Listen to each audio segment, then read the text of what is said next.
CNG भरायला आणि CNG भरताना आम्हाला थोडा वेळ मिळाला आहे तर आम्ही आता क्रिकेट खेळतोय इथे जरा एक टप्पा आउट.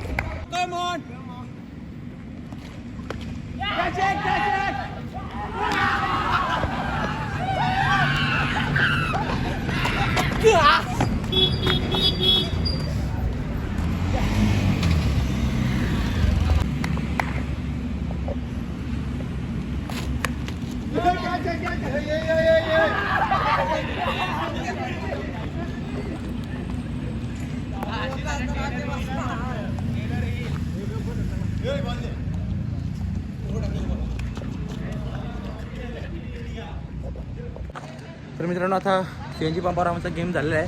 भरपूर खेळलोत, पोरं वगैरे जमलीत, भरपूर काय दम लागले भरपूर. तर आता जरा गेम स्टॉप करतो आणि CNG भरून झाली की आम्ही निघतो लगेच घरी जायला, कारण गावात जाऊन ट्रॉफी वगैरे डेव्हलप वगैरे न्यायची आहे. तर जातो आता घरी. तर भेटू नेक्स्ट ब्लॉगमध्ये. तोपर्यंत टाटा.